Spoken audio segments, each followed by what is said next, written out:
We're doing murder. It's murder time. How a cop shot his wife in the head and got away with it. This is Murder's back on the menu. Let's do it. We're doing it. We're fucking doing it. We're doing the damn thing. That's right, baby. We're doing the damn motherfucking thing, dude. Yeah. It's time. And then we're going to do Okay Buddy Hasan meme review.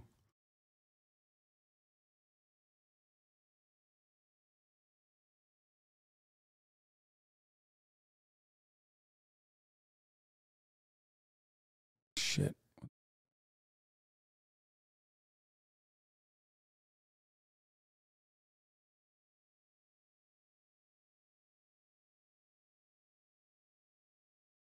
Happy holidays, everybody. Will you please wait for 5 minutes? I have to poop. Bitch, watch from your fucking phone. What do you mean? I don't understand. Pull up your fucking phone, okay, on the Twitch application and watch from your fucking phone. This is Will Sanders, and in this clip, he's speaking to Griffin, Georgia investigators about a bag. Not just any bag, but a bag that belonged to Jessica Boynton and was stuffed full of dozens of her personal items. But what makes this bag so important is the events preceding to its disappearance. Let's go back in time to about 2015. Jessica Boynton, then Jessica Lester, and Matthew Boynton began dating when they were teenagers and still in high school in Georgia. Matthew was well known, involved in sports, and the grandson of the county sheriff. Jessica's youth was much less glamorous. She was abandoned at the age of 3 and raised by her grandparents. Jessica fell in love quickly, seeing Matthew as her savior from an otherwise tragic life, and Matthew was quick to take advantage of the situation. Oh, God. Jessica became pregnant at just 16 years old, and with her grandparents' blessing, Matthew and Jessica moved into an apartment. Almost as soon as the ink dried on their new apartment lease, Matthew shifted from being a dream come true to a real-life nightmare. He became overbearing and controlling, cutting off her contact with her family. He would have sole access to all credit and debit cards, and would even take the keys to their truck while working in a patrol vehicle. Jessica was a prisoner in her own home, and seeking to regain some control over her life, Jessica had an affair which resulted in another pregnancy. Matt would, uncharacteristically, raise the child as his own, and they would even get married only some months later.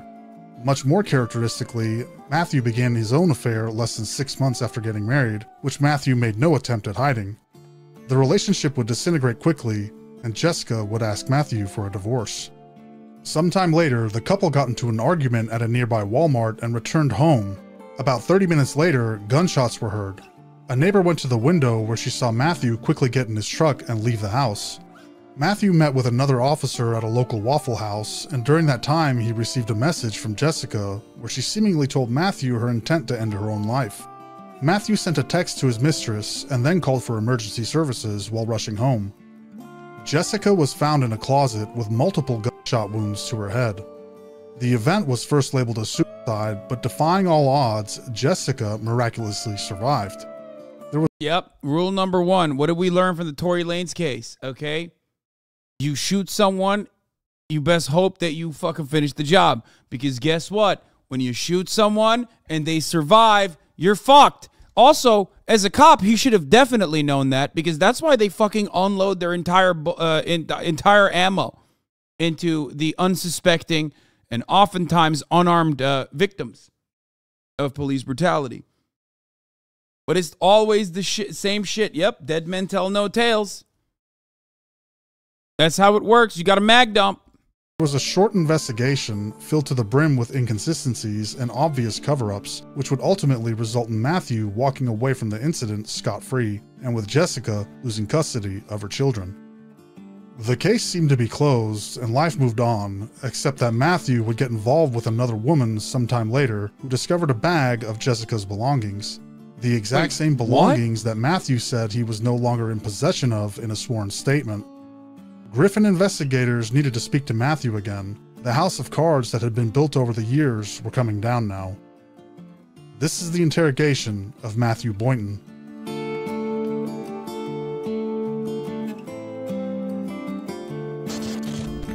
I'm a bit confused.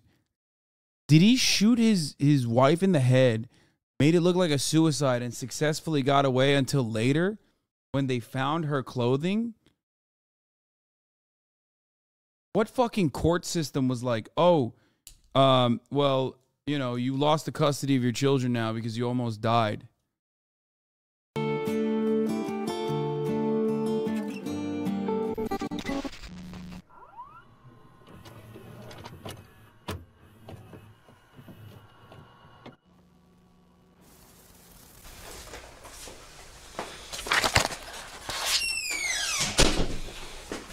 Okay, right off the bat, he's already in fucking uniform.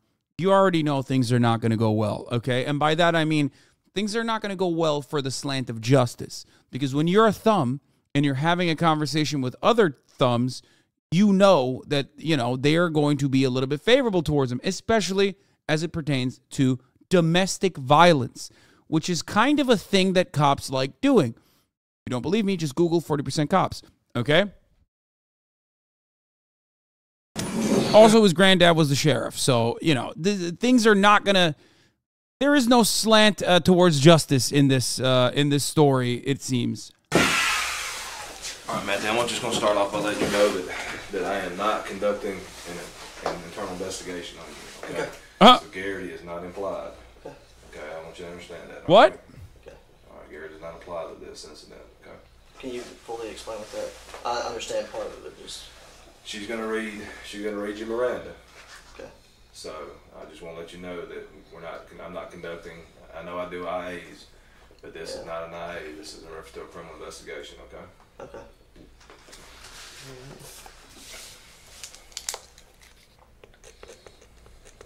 What's that in reference to? It's in reference to, you remember the statement you wrote me about Jessica saying you took items from the house? Yeah, that computer. Yeah.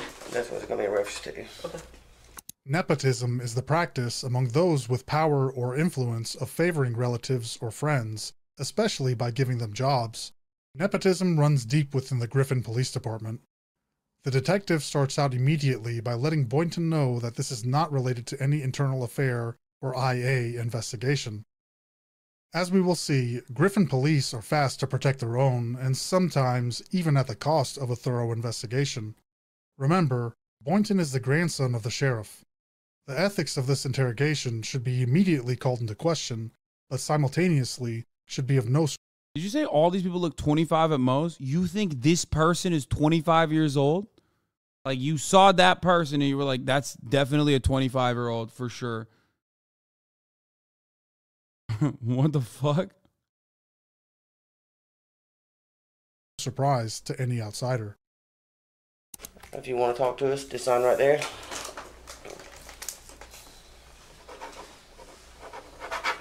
Alright. So Jessica came in, she filed a report. Okay. I talked to you about it. You wrote a statement saying you didn't have any of her items. Right. The report specifically said her retainer and stuff like that, her clothes. Okay. Do you know anything about where her clothes or retainer might have been? Like I told her before, the only thing that we might have had would have been in that white trailer, and my stepdad has not mentioned anything else being in there. And we gave everything back that we had, because she had put some stuff in like a, it's like a little foot chase thing. You open it up, it's got two little boxes. I think we used to use it for like diapers and stuff now, but I mean, everything that she had that I knew of was gone. I got rid of everything I knew of. You got rid of a house, so. To either give back to her or her family came back and got it. You know, like she had a big kitchen table and some other stuff that her Aunt Kathy and Uncle Tim come and got. Just different. I think my stepdad actually took a whole bunch of stuff over to her grandparents' house at 2464 East Milner in Pike, which is like right by my parents' house. Okay. So when did you move to Lumet Road? That would be sometime in March. March. Mm-hmm. Through the course of that move, did you find anything that belonged to her at that point? No, because if I would have, I would have turned it over to her, because I have no need to keep her stuff. Before this interview took place, Will Sanders had already given the police the answers that they needed. Remember, Sanders turned in Jessica's belongings, which were found by Matthew's current girlfriend in his own storage area. Investigators asked Boynton about her computer and some other items. Boynton sticks to his story that he never had them. He digs his heels into his lie and goes all in. The only thing I had at that point was that computer, and me and you had talked about that and gave it back to her. Because she could let her and talk to Bird. Okay. So,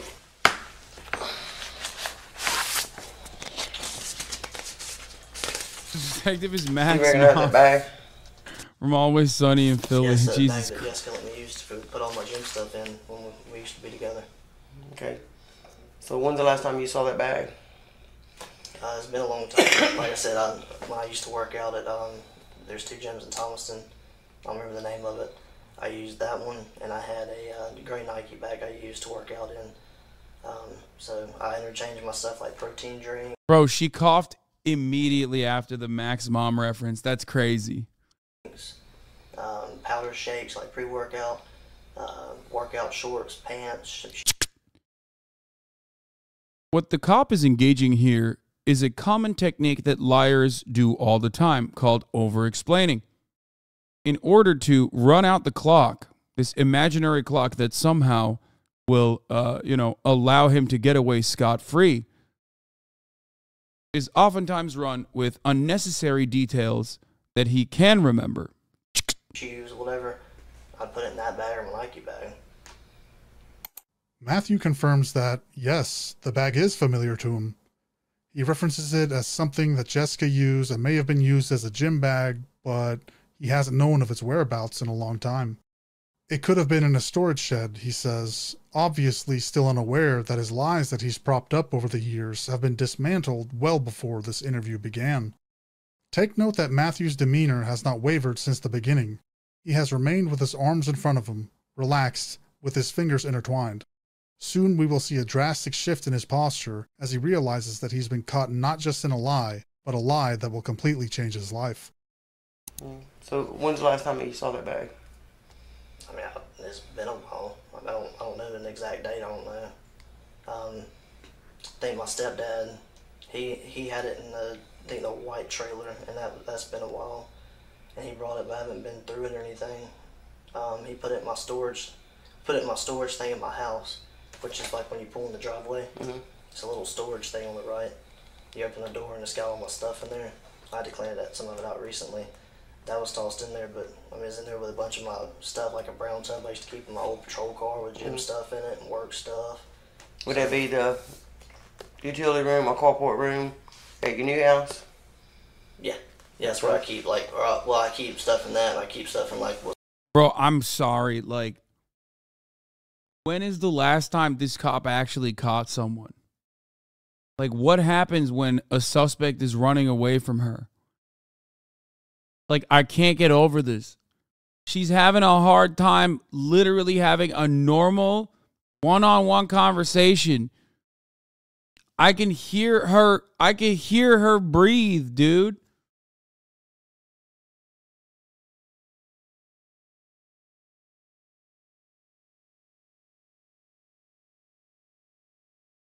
She's IA, chill poppy. That's true. They do internal affairs. All right, that's right. Yes. She is she. Yes, she is. That's why Chad says she's like Mac's mom from Always Sunny in Philadelphia. Also, IA isn't exactly good either. Like, she might be ultimately the good person in this story, because not only is the person that she's sitting across from a cop, but also one that is, one that has shot his former wife. What's considered an office and left the back of my house. Mm-hmm. I just tossed it in the rest of my gym. That's just an old gym bag.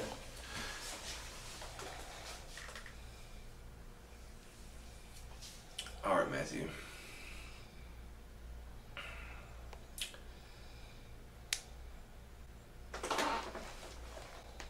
Look. Uh-oh. Let's see you fold.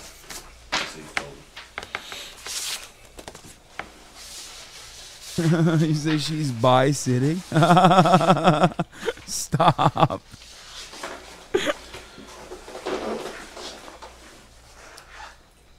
Known you a long time.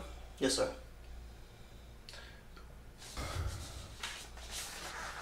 This bag, you saw it moving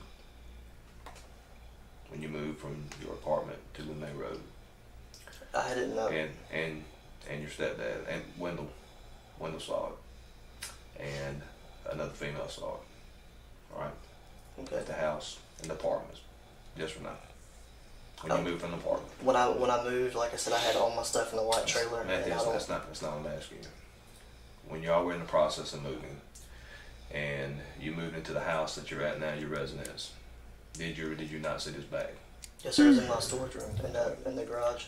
All right. Now, why would I be holding a picture of this bag? I guess because Jessica brought it into you. Why would Jessica have it if you had it at your house?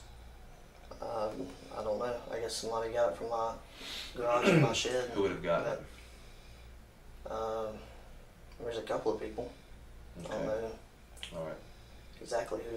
Detective Hayes is having a difficult time confronting Boynton about the facts at hand. He is reluctant to tell Boynton that he knows his story isn't true, but his obvious frustration with the matter gives Boynton a clue that his story isn't carrying the weight that he needs it to.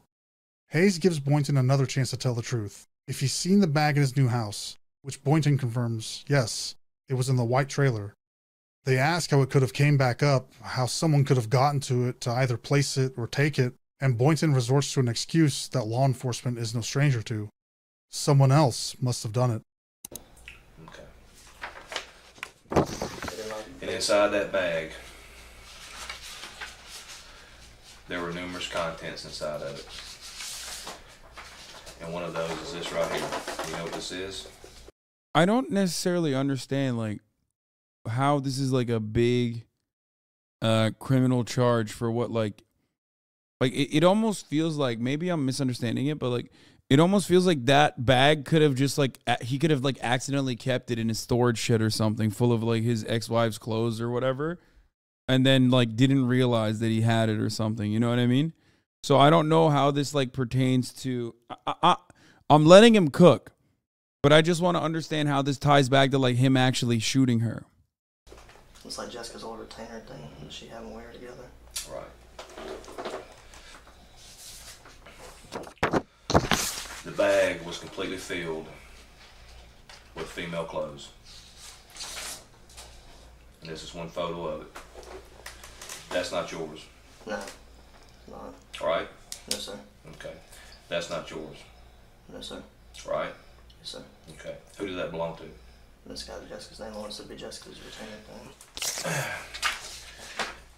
If it was in this right here, where would that have been at?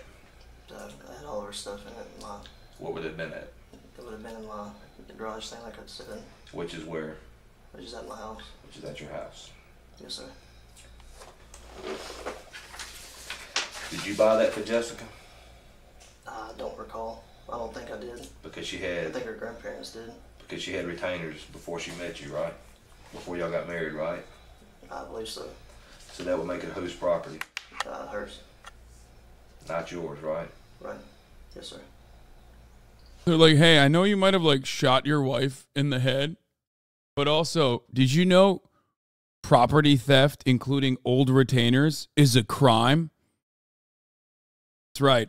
Fuck the other thing, but like, that's what it feels like right now. I'm sure it's gonna get to that, but Whose bag is that? Jessica's. And the contents in the bag? And it's got all her stuff in it. So why would you not have brought that to us when you saw the bag at moving? Sarge, I promise I've not been through that bag.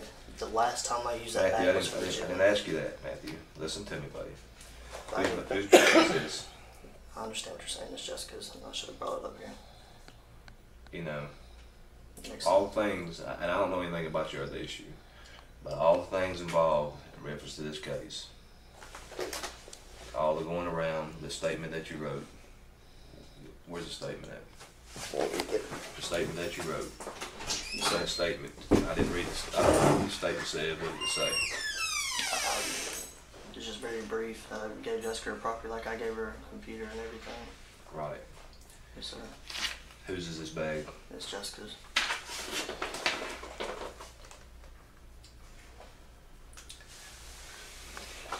I didn't think about it because I used it as a gym bag and she let me use it. I understand what you're saying. Detective Hayes points out that, per Matthew's own words, it was a bag that, as far as Matthew can recall, was relegated to gym duty. But if it was a gym bag that Matthew used, there was no way that the bag would be filled with Jessica's personal items and clothing. Boynton's demeanor shifts, from fingers intertwined in front of him, a stature of certainty and authority, to lowering his hands towards his legs. This is indicative of lowering his defenses, or more specifically in this case, his immediate defenses being overpowered. Boynton knows that he's in trouble. Big trouble. But is hoping something or someone can still keep this under wraps. Matthew, a police officer. Yes, sir. I understand. You're a police officer, Matthew. You know we are held to a higher standard than anybody else. I understand. You know, people don't expect us to make mistakes, and they don't realize we're human. I understand that. Yes, You sir. understand that. I should have been smarter about it. What? What is he saying he's gonna help cover it up again? Like, what the fuck? Hold up.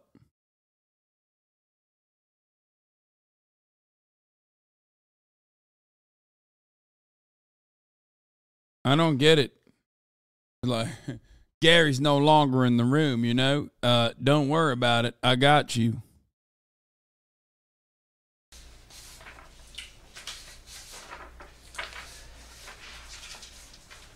You work out a lot, don't you? You stay in shape.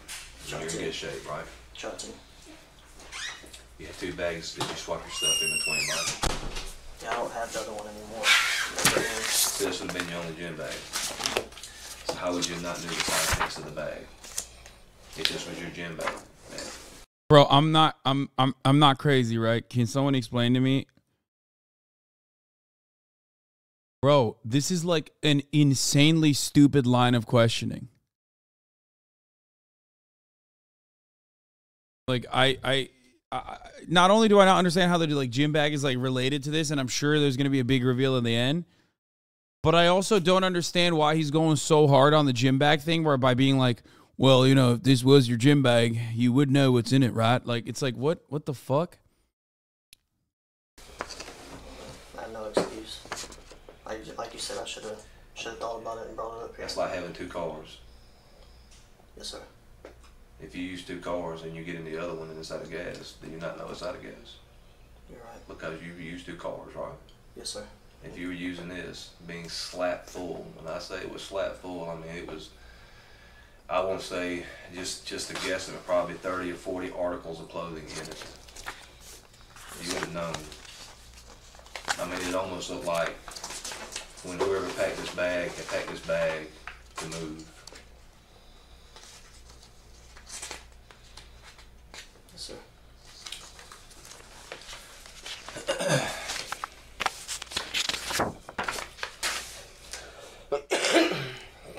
This says Matthew Boynton, January 9th, 2017. I was advised to complete a statement on previous date by Lieutenant Yancey. Jessica Lester Dash Boynton's property was already previously returned to her by my stepdad, Charles McDaniel Jr. Shortly after Jessica got out of That's it? It's like they're just getting him on perjury because he lied about bringing everything back that belonged to Jessica. I'm losing it. There's no fucking way this guy actually... this What? hospital. The dining room table, along with other items, were picked up by Kathy Zellner for Jessica. The remaining items, such as Hope Chest clothing and other miscellaneous items, returned to Jessica. I did not have any other items of Jessica's. This is Matthew Boynton. Is that your statement? Yes, sir.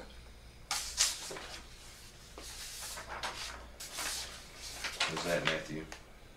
That's Jessica's bag. Jessica's retainer. You understand you didn't buy that.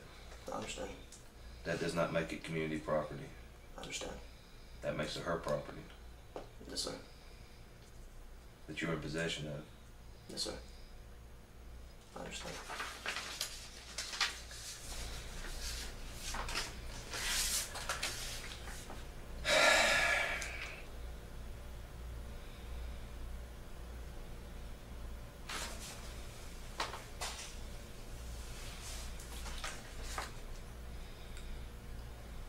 Bro, how the Bag was fuck did turned they in let to him get us. away? We have possession of the bag. Yes, sir. We have evidence that says it came out of your storage room. Is that true? Yes, sir. Is there anything you'd like to say? No, sir. I said I was just done with my part script. Do you believe that statement to be accurate and true? Not now. Did you believe it then? No, sir. Detective Hayes is in a position that's even worse than before. He now has to deal with Boynton as not only a suspect, but a suspect who is a uniformed officer, who is most likely guilty of a crime, who has unwaveringly lied to the police, and who is the grandson of the sheriff. Detective Hayes knows that regardless of the outcome now, his career has most likely been jeopardized. Matthew Boynton's actions have now seemingly directly affected Detective Hayes. Boynton admits for the first time the origins of the bag, that it came from his storage room.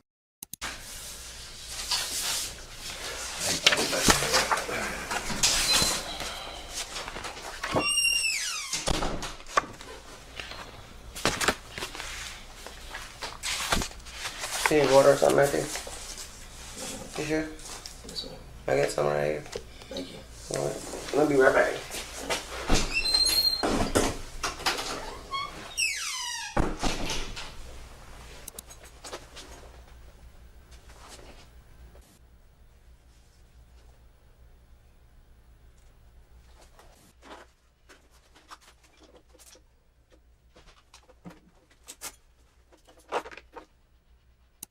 While Detective Hayes is smoking a cigarette and pondering the predicament everyone is now in, Boynton begins to remove his gear, seemingly knowing that the end result would be his termination as a Griffin police officer.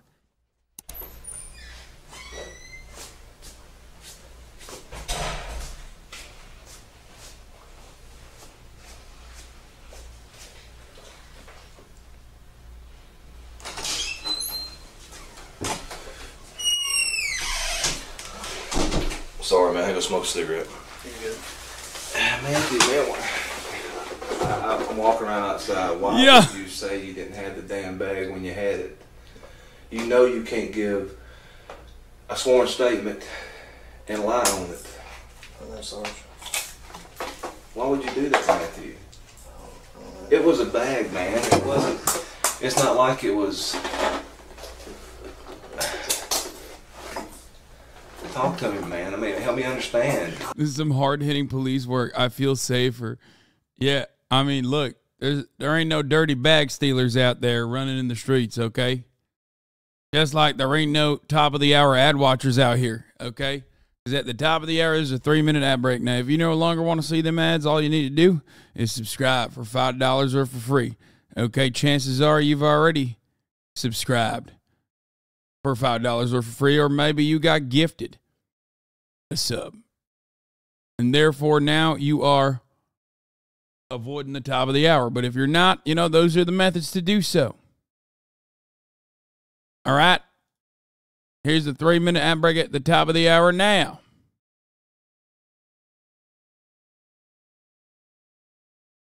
Yusuf Ali 24, thank you for the 5 get the subs, allowing 5 people to no longer see the ads at the top of the hour either, okay? That's right, hoorah, crap sack. Thank you for the 5. Sarge, I swear, I know it's hard to believe, but I didn't think about that bag. Otherwise, I wouldn't have wrote. I said, hold on, little T. I got something, let me go get it. I swear I wouldn't have done that because I've got 2 kids, 3 and 1. I wouldn't jeopardize that over a bag. I'm telling you, Sarge, if I would have thought about it then, I would have said something. But you knew you had the bag. Did you not know you had the bag? I'm sorry, my mind's right. I fucked up. I know I didn't. I should have turned it in, but not only because I'm a cop, because I should. Ed the reply guy, thank you for the 5 get the subs.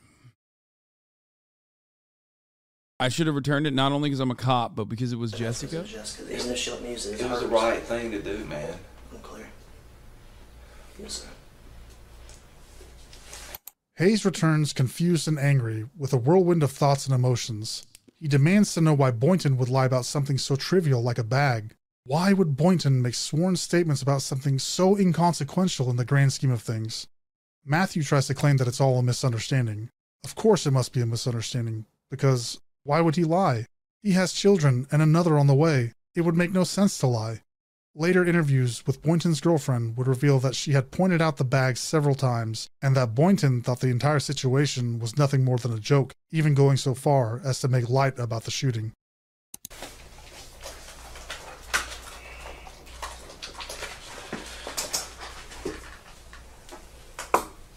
If I would have thought about it then, I wouldn't have messed up and been in this position because of my kids. But why didn't you turn the bag in when you damn moved? I don't know what Because I was thinking. I don't know what I was thinking then. Did you think you was gonna get in trouble if you turned it in late? I guess. I don't know what I was going through in my mind. What do you think should happen now?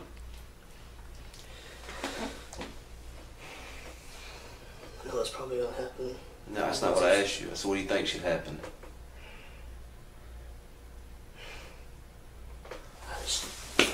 Where's my kids, man? My kids are fucking daddy's boys, man. If I would have thought about it, I would have done it. Oh, He's about to be like, I thought it was okay to do it when I'm on the job, man. I got too used to shooting people. It's fine, I thought. What the fuck?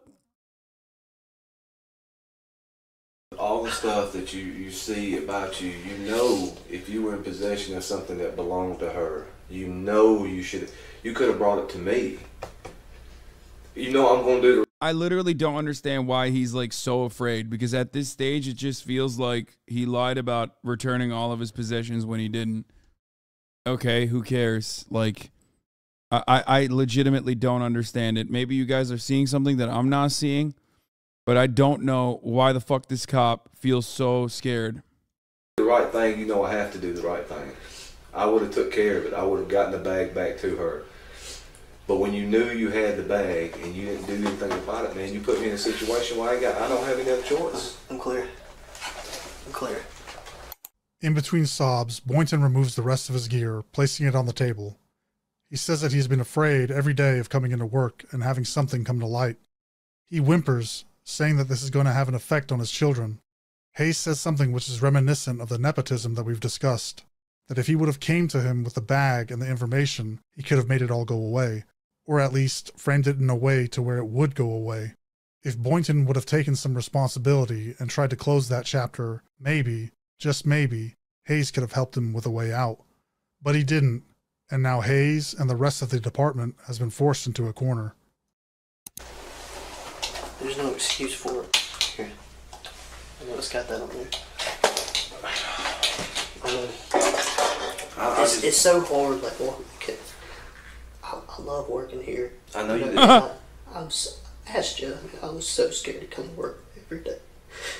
Why? Because every time I did, you know, it was always 11:79 or 10:22 to 42 come up here. I mean, it's always something. I don't know, maybe I thought if I brought it up here, I was going to get fired and whatever, man. I don't know. I'm so young and stupid. But Matthew, you know, doing the right thing regardless, it doesn't matter. If you do the right thing, you can live with yourself. 9 times out of 10, I do. I mean, that's the way I was raised. But the one time I just happened to shoot my wife, like, what the fuck is going on? I don't get it. I don't understand. Like, he got caught. He got caught with the fucking bag. I don't know. The pack bag means it doesn't make sense that she would kill herself because she was planning to leave. I know, but there's still an out there. You know what I mean? I guess ultimately it doesn't matter because the victim is alive, right? She went through a coma, lost the custody of her children. But ultimately, that's it.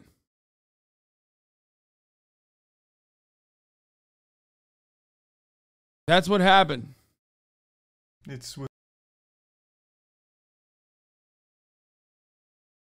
But you know that. You know that you have to do the right thing.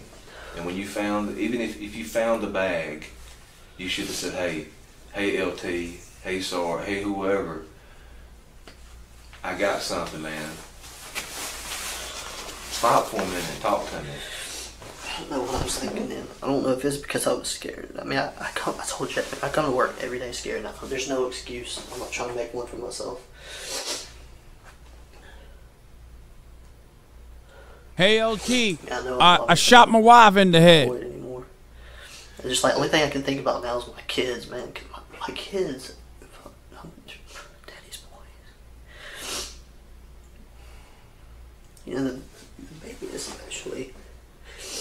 What? I took him in like he's my own. And I'm not setting a good example right now. Oh my God.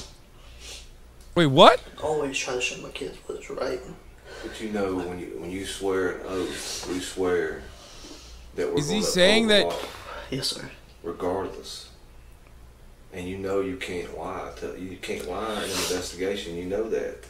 I don't know what I was thinking. Like I said, I don't know if I was scared or what. I don't know what was going through my mind then. I thought she cucked him, but I didn't realize she had a child from the cucking.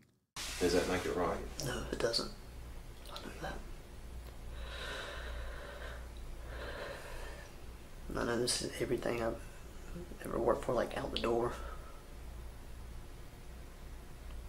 My main concern is my kids, man, because I've got primary custody over them, and this is gonna set me back if I get locked up for this.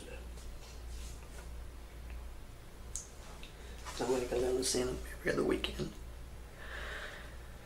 She's not gonna take care of them like she's supposed to. Like, she's supposed to put them on her insurance. I had to do that. But Matthew, if you did what you were supposed to do, we would not be here in this situation. You think I want to be here? No, sir. I would rather be anywhere else than be here. Clear. But if you had done what you were supposed to do, we would not even have to be having this conversation. You wouldn't have to worry about it. Yes, sir. But you know that we have to do the right thing. We have to do what people pay us to do. You know that. You know that, especially with me and Lieutenant Yancey. You've known us a long time. Yeah. I don't want to lose the primary custody of my kids. Like, I know, I mean, no matter where I go now, I'm not really going to get a good job now, but like, the main focus is my kids, man. Life is not over with. Everything happens for a reason. Just hang tight, okay?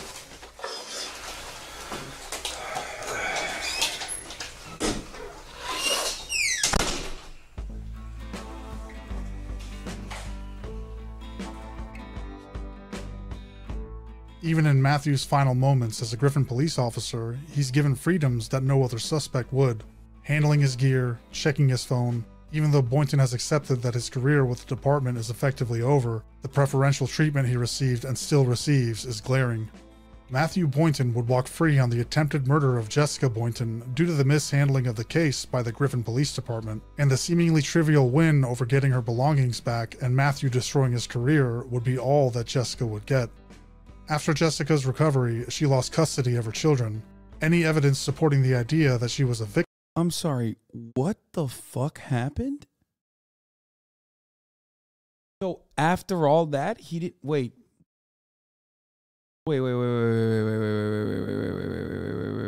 Jessica Boynton. Wait, what? Hold on. What?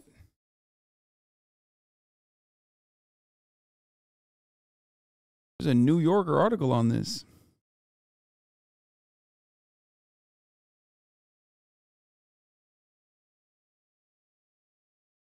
Wait, what?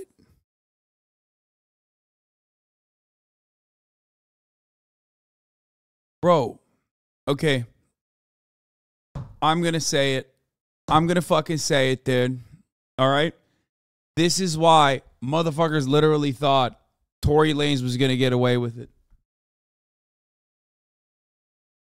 That's it.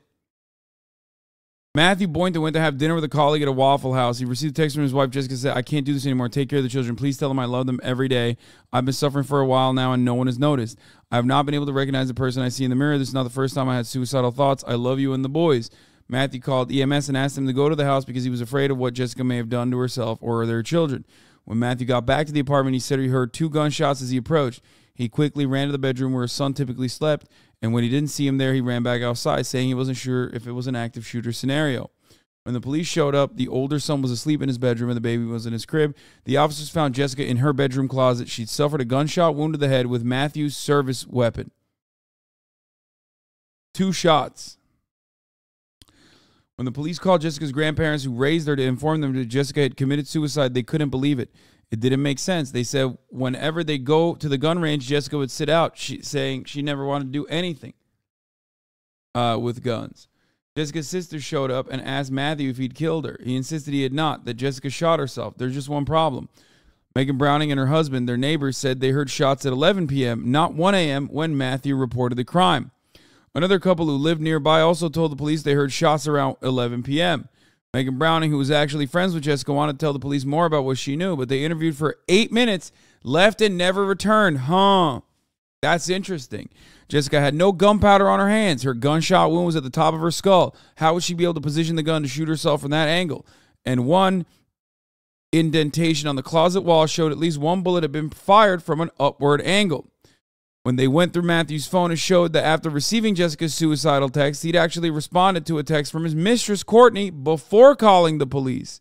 Matthew responded to a joke from Courtney Calloway. Haha, I'm sorry, I didn't think about that, lol, he wrote. Then he called the MS. Can you please dispatch a unit out to my location, he said calmly, in reference to my wife. There wasn't enough evidence to prove suicide, but also not enough to prove Matthew killed her. But in a twist of fate, despite the gruesome injuries Jessica suffered, it turns out she did not die. The doctors put her in a medically induced coma and waited for her to wake up. Everyone was waiting with bated breath for Jessica to regain consciousness to confirm whether she'd attempted suicide or her husband Matthew actually shot her. A Georgia Bureau of Investigation summary of an interview with Jessica's neurosurgeon noted that he called the circumstances of her injury suspicious, but the agent who conducted the interview failed to record the conversation, saying he hadn't charged his audio recorder.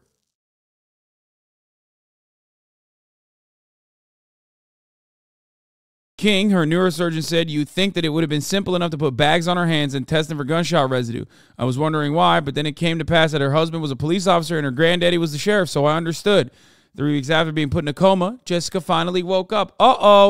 Turns out cops only good at mag dumping people, not very good at shooting someone and then making it seem like it's suicide. You know what I mean? That's the only thing they're good at, bro. Stormtrooper aim, motherfucker. Couldn't even shoot and kill his wife by shooting her in the fucking head. Can you believe it? Anyway. Woo! Goddamn. She could not tell the police definitively how she had been shot or who did it. She thought she'd been in a car accident because she didn't remember anything about the shooting. The GBI agents asked if she had ever handled Matthew's gun. "No, I can't even get it out of the case," she said. She wasn't sure how to unlock the safety lever on the holster. "Have you ever had any thoughts about hurting yourself?" "No, never," she said. Her surgeon wrote that she was a very positive person who's embracing the opportunity that a new lease on life afforded her by her recent recovery. She has a sense of humor and a gentle personality. She speaks lovingly of her children and the need and desire to see them. A psychiatrist who assessed her for depression apparently saw no need to give her a diagnosis or refer her for treatment. A second psychiatrist thought she had an appropriate mood and affect, appropriate judgment and insight. Get this, when she finally recovered enough to leave the hospital, Jessica could not come within 300 yards of her children. Matthew had filed a protective order because family violence occurred in the past and they may recur in the future.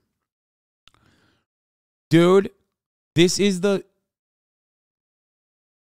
one of the worst stories I've ever heard in my entire life. Like, it's like, not many things give you an accurate and very clear picture of pure evil, but this one is one of those instances. By the way, a parallel can be seen within this story and Tory Lanez as well, because it's not just that this motherfucker was a cop and his granddaddy was a sheriff. That certainly played a big role, but also that exact same misogynistic attitude, 1,000,000% abso-fucking-lutely diminished her already low standing, I guess. It made the courts believe that she was suicidal because it doesn't matter. Regardless of what the psychiatrist said, regardless of what the medical professionals said about her, they were like, oh, she must have been suicidal.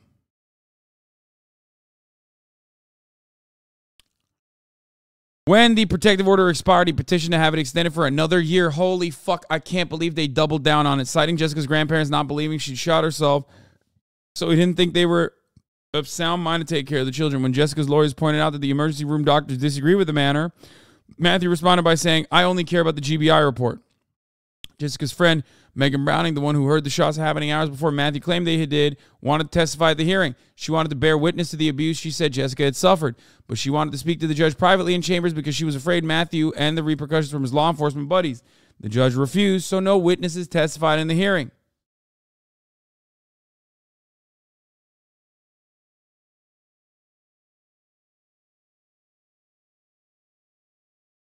In September 2016, the GBI closed its case, concluding that Jessica's wounds were self-inflicted. Her DNA had been found on the gun, which was to be expected. She had been lying on it. Neither Matthew nor Jessica had been given a gunpowder residue test.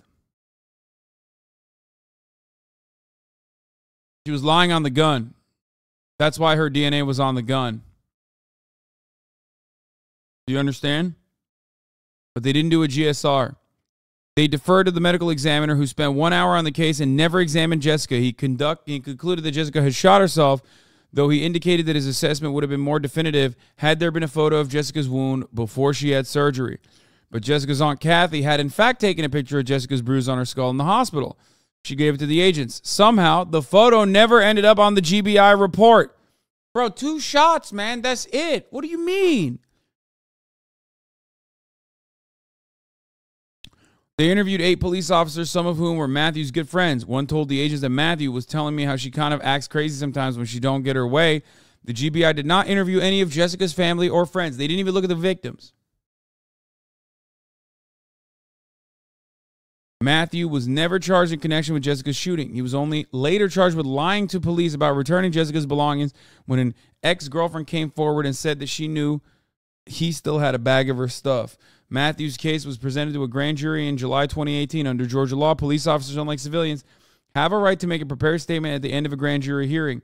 There is no public record of the proceeding. Dude, the entire fucking state is awful.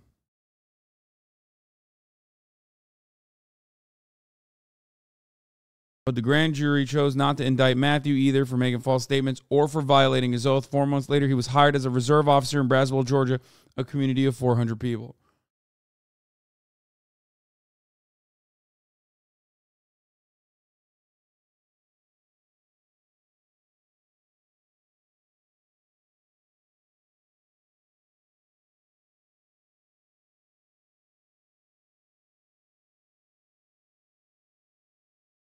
Wow. That is insane, dude. Holy fuck. That is mind-numbingly crazy. Pure evil, just all the dick in the balls, dude. Everything right there. Laid bare for you to fucking see. Oh my fucking Lord, dude. Victim was either dismissed or not allowed to be heard. Nepotism, yet again, is the most likely reason behind the truly unjust outcome that Jessica faced. It is almost guaranteed that this was a result of the close ties between Matthew's grandfather, the county. Yeah, fuck this shit. I cannot. Small town hired him to kill their wives too. Dude, this guy's still a cop, bro. I feel like there's more to this story that is like interesting, or rather than just nepotism. What's crazy about that story, okay? What's crazy about that fucking story is the fact that the fact that he saw no repercussions and motherfuckers were more upset about like the stolen items than what that stolen item, like the stolen item is nothing. He shot his fucking wife.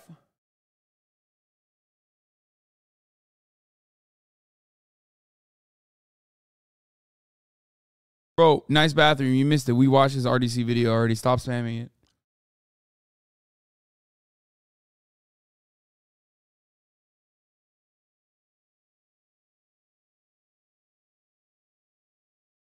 It almost feels like the cops were more upset that he just like got, you know what I mean? With a heavy heart that I bring you all some sad news about Joe Rogan. He got after all their attempts to fucking cover his ass. Like literally that conversation, I see that conversation in an entirely different light. Now that I know everything I know about this case, what do I mean by this? Okay, before we get to the Charlie thing. What do I mean by that?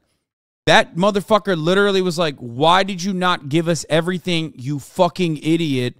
We already were covering you. We already had covered you, and now we have to fire you, you fucking dumbass. That's what that cop was saying. Literally. That cop wasn't saying like, oh man, I'm so disappointed in you for lying to the police about not giving back everything of your wife. No. He literally was just like, why didn't you dispose of the fucking bag? Or why didn't you just give it to us? We would have still defended you, you fucking dingus.